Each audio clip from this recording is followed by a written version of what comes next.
Denny. Kowalski had spent most of his life fixing things that other people had given up on.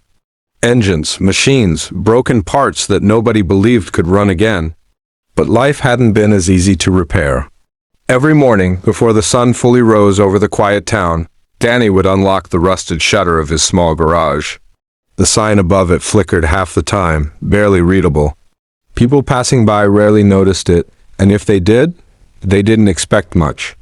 To them, it was just another struggling repair shop. To Danny, it was everything. Inside, the smell of oil and metal filled the air. Tools were scattered across wooden benches, each one worn from years of use. There was no modern equipment, no expensive machines, just skill, patience, and a man who refused to quit. At home, things weren't much easier. His daughter, Zoe, was only 10 years old, but she had already seen more hardship than most adults. She never complained, though. Every night she would sit beside her father while he worked on small projects, handing him tools and asking questions far beyond her age. "Do you ever get tired, Dad?" she once asked softly. Danny smiled, even though his hands ached and his eyes burned from exhaustion. "Yeah," he admitted. "But some things are worth being tired for." Zoe nodded like she understood more than she should. What Danny never told her was the truth, that the only thing keeping him going was a promise. A promise he made years ago, standing beside a hospital bed, holding his brother's hand as the machines around him slowly went silent. "Help people," his brother had whispered. Even when no one else does, Danny never forgot those words, and he never broke that promise. It was a cold, rainy afternoon when everything began to change. The sky was gray and the streets were nearly empty. Danny was inside the garage, working on an old engine, when he heard the sound of a car struggling outside. It wasn't the usual kind of breakdown. This car was different. Sleek, expensive, out of place. Danny wiped his hands on a rag and stepped outside. Rain dripped from the edge of the roof as he looked at the vehicle. A luxury car that probably cost more than everything inside his garage combined. The driver's door opened. A woman stepped out. She looked like she belonged in a completely different world. Elegant, composed, but there was something in her eyes that didn't match her appearance. Stress, fear, exhaustion. She glanced at Danny briefly, almost uncertain. "Can you fix it?" she asked, her voice controlled but tense. Danny nodded. "I'll take a look." But before he could move closer, the back door opened. And that's when he saw her.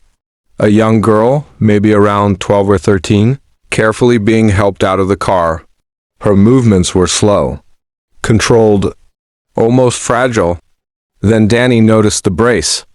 It wrapped tightly around her leg, heavy, rigid, uncomfortable just to look at. The girl tried to stand, but her face tightened with pain. Danny didn't say anything at first. He just watched, observed. The way her body shifted, the way her shoulders tensed, the way she tried to hide the discomfort.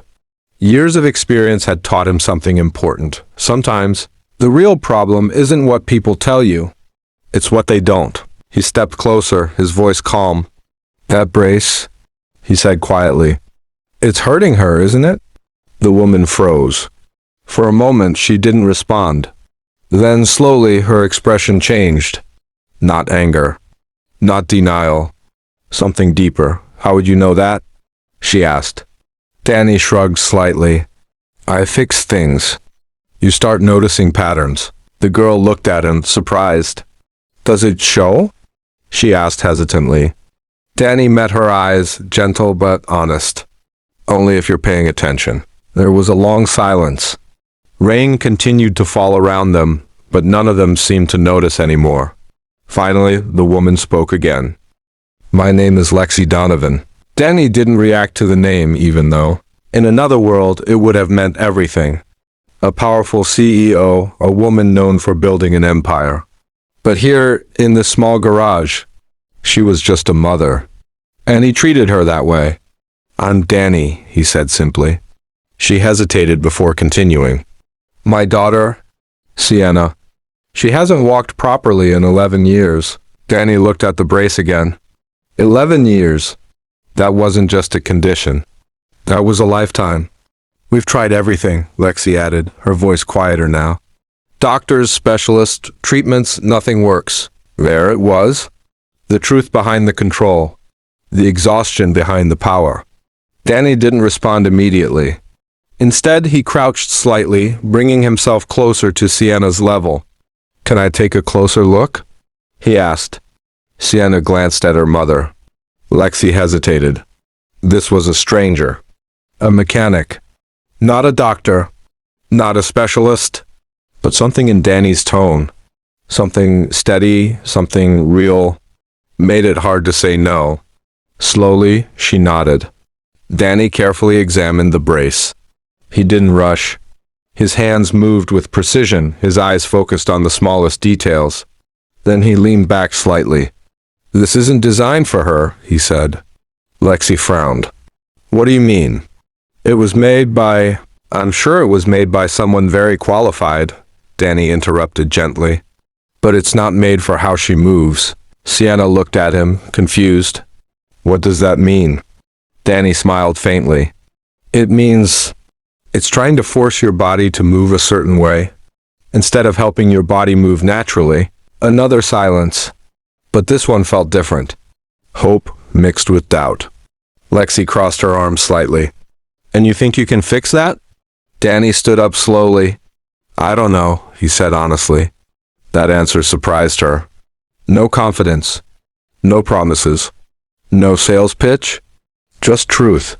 "But I'd like to try." Sienna's eyes lit up. "Just a little," Lexi noticed. "And for the first time in a long time?" She didn't immediately say no. Outside, the rain began to slow. Inside that small, forgotten garage, something had just started. Something none of them fully understood yet, but something that would change all of their lives. Forever.